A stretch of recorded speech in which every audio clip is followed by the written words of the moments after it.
Bonsoir. J'espère que tout le monde se porte bien et que vous avez pu arriver ici sans les embouteillages. Mais je sais que ce n'est pas le cas, donc je blague. Merci beaucoup Salut Matou. Et c'est avec fierté que je suis là ce soir avec vous pour partager un peu de mes parcours. Et déjà, je vous dis, je ne suis pas tellement francophone, je me débrouille un peu. Donc, si je me cale un peu, soyez sûr que je vais commencer à parler en anglais. Donc, c'est un peu ça. Je suis Sékou Kaba, 100% guinéen, né ici. J'ai quitté la Guinée en 2001 avec la famille. Et nous avons commencé à, on peut dire, faire notre vie de nouveau en Amérique, au Michigan. Et là, je suis arrivé, je ne parlais pas du tout l'anglais. En fait, c'était le français que j'ai commencé avec, vu que je suis né ici. Donc, j'ai commencé. Et dès le début, vraiment, j'ai su que je ne suis pas comme les autres. J'ai su que je suis un peu différent et que je suis un peu plus curieux que les autres. J'ai un peu plus d'énergie que les autres. Et vraiment, j'ai refusé en fait d'accepter non comme réponse. Parce que je peux dire que ma tête est un peu bizarre. La chose qu'on me dit que je ne peux pas faire, c'est effectivement ça que je veux faire.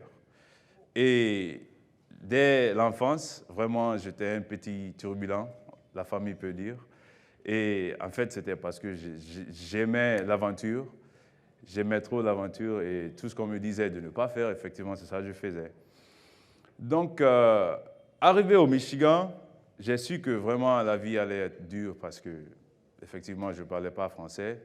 J'étais un peu différent que les autres Américains et moi, je suis Africain. Donc, dès le début, ils ont commencé à se moquer de moi.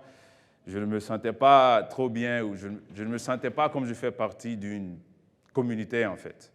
Et dès le début, je me suis renfermé et je faisais ce que je voulais, sauf ce que je voulais. Et je n'allais pas écouter quelqu'un qui allait s'arrêter devant moi, en fait, comme obstacle. Et une fois à l'école, après l'école, je suis sorti une fois, me baladant. J'ai rencontré une piste, en fait. Et en anglais, c'est a track. Et une fois arrivé à côté, j'ai vu un grand, il était plus âgé que moi. Donc, dès que je m'arrête sur la piste, je vois il saute quelque chose de grand de taille. Et il atterrit de l'autre côté et il continue à courir. Je dis, oh mon Dieu, mon père va crier sur moi parce qu'il me dit tout le temps de rester calme. Et moi, vraiment, c'est ça qui me prend la tête et c'est ça que moi, je vais faire. Dès le début. Ça, c'était en 2001. Et le lendemain, effectivement, je me suis trouvé à l'entraînement. Et c'est que le gars a sauté, en français, c'est un haie, je pense. In English, it's a hurdle. And so, at that stage, à cet âge, ça commence peut-être à 30 cm, on peut dire. Donc, c'est pas trop. Et petit à petit, je me suis amélioré dans le sport. Et au fur et à mesure, tu t'améliores, au fur et à mesure, les airs montent de taille. Et finalement, à la fin, ça vient à 107 mètres, donc un peu haut comme ça pour les adultes. Et pendant mon parcours, j'ai su très tôt qu'il faut que je me sacrifie et il faut que je fasse beaucoup de sacrifices pour vraiment y arriver où je n'y pensais pas même, moi des fois, mais vraiment pour me donner au fond, parce que je pense que l'être humain, le corps humain, c'est une machine et c'est à nous de vraiment essayer de voir ce qu'on peut faire avec notre propre machine. Ça commence par l'esprit, la tête. Je pense que c'est là que tout se passe. Donc, il faut se former, se donner au fond mentalement, complètement, et des fois, d'une manière que toi-même, tu te crois fou, on peut dire. Et quand je dis fou, c'est vraiment croire premièrement, toi-même. Deuxièmement, une seule chose que tu prends pour toi, que tu as comme objectif, que peut-être personne à côté de toi n'en connaît rien, et la seule chose-là peut vraiment changer ta vie. La seule chose-là peut vraiment changer ta vie. Et pour moi, c'était l'obstacle qui était devant moi, qui était les airs. Donc, de 2001 à 2017, chaque jour que je me suis réveillé, c'était la première chose auquel je pensais. Chaque jour, every day. Et je vous parle de la seule chose qui peut changer notre vie. Quand je me lavais, quand je mangeais, je me réveillais, c'est à la seule chose que je pensais. Je n'avais pas beaucoup d'amis, donc j'ai bien sacrifié ça. Les sorties, je n'avais pas le temps parce que ça n'avait rien à voir avec mon objectif. Et mon objectif, c'était de voir ce que je peux faire avec ma machine qui est mon corps et mon esprit, en fait. J'étais complètement focus. Je ne sais même pas comment, mais bon, peut-être c'est l'obstacle que j'aime trop, on peut dire, overcome, je ne sais pas comment on dit ça en français. Donc, tous les jours, je me réveille, je fais quelque chose, petit ou grand, qui peut m'emmener un peu loin, un peu proche, un peu près, je pense, de mon objectif.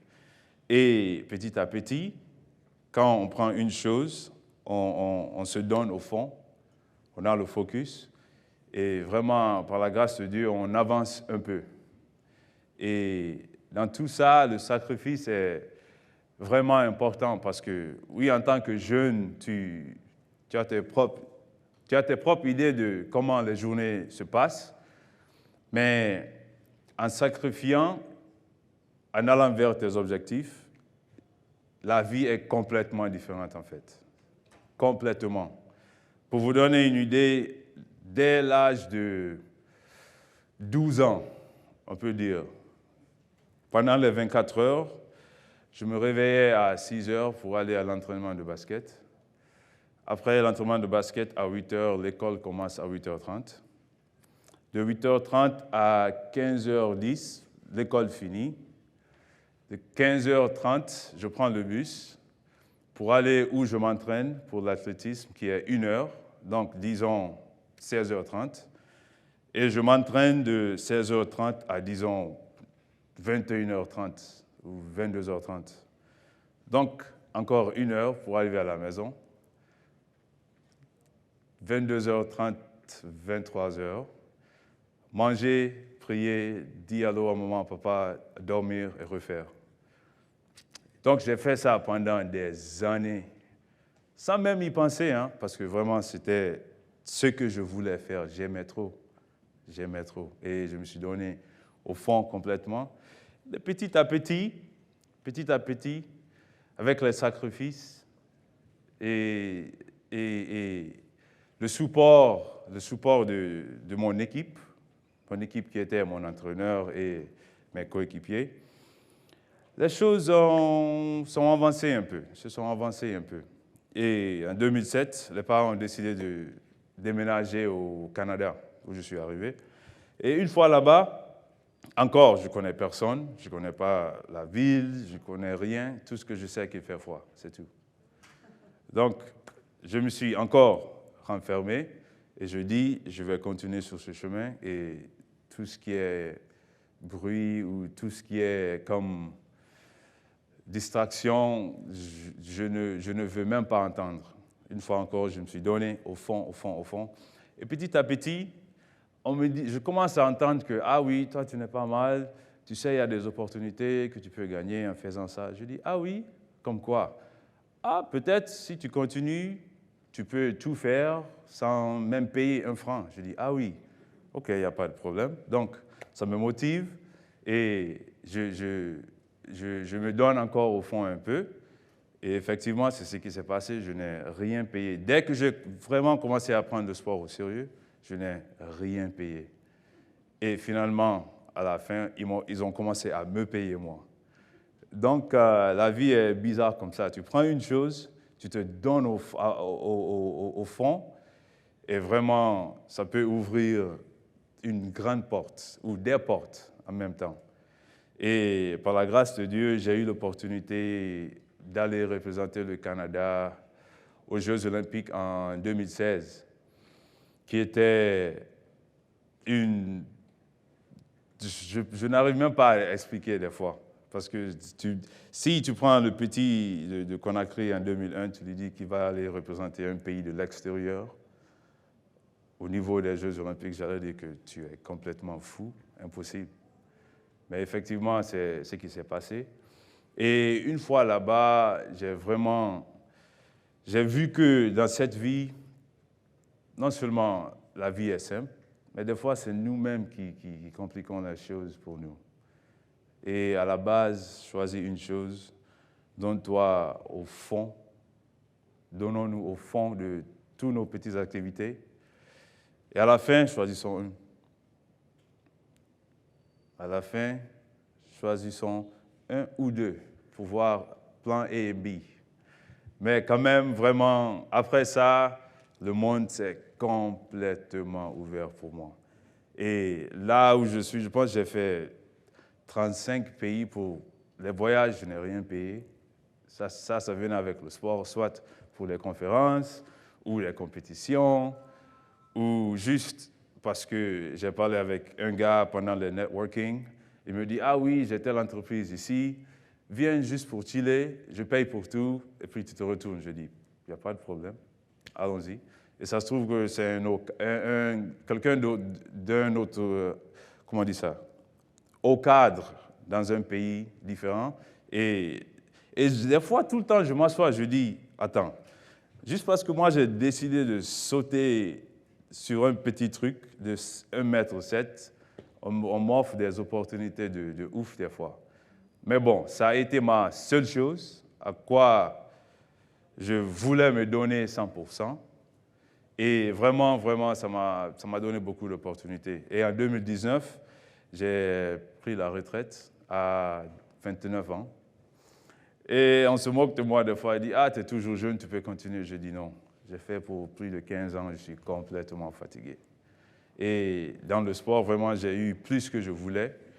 Donc, Dieu merci pour ça. Et encore, comme ça finit jamais cette vie, sauf quand on tombe, je me suis dit, bon, time for a new challenge. Et ce challenge, c'était de retourner au pays. Et j'ai quitté quand j'avais 9 ans. Donc, on peut dire que je n'en savais rien. Pendant les 20 ans que j'ai fait, je suis retourné en Guinée 2 fois, 2 semaines. Donc, j'ai fait l'équivalent d'1 mois en Guinée pendant 20 ans.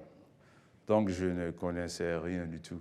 Même le petit français que je dis là, c'est pendant mes 2 ans là ici que j'ai tout appris, parce que c'était tout anglais, en fait. Tout était en anglais. Et ça a vraiment été dur au début. Mais je me suis dit, je suis là pour moi-même. It's time for a challenge. Je cherche quelque chose de nouveau à quoi je peux me donner à fond encore. Et vraiment pour reconnaître le pays, parce que quand les choses chauffent dans la vie, il faut toujours se retourner à la source. Et c'est pour ça que je suis là. Et quelque temps après, maintenant, je commence à connaître un peu le pays. Je connais quelques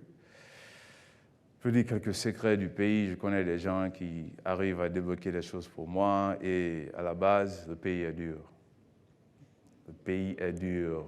Mais la vie est aussi dure. Donc, on fait comment? Nous sommes là, on se cherche. Et Inch'Allah, ça va aller pour nous tous.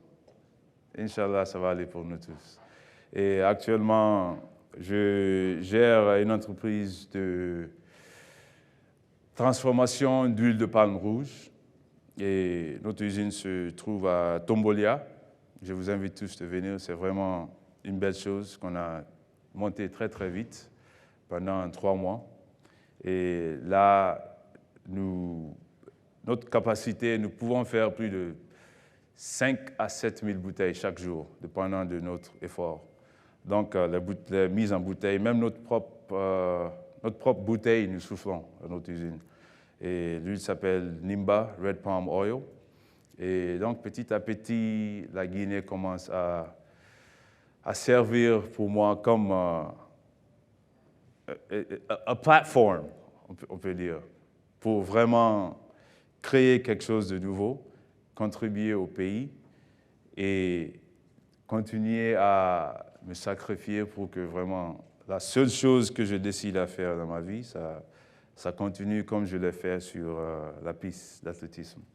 Donc vraiment, merci beaucoup and enjoy the rest of the conference.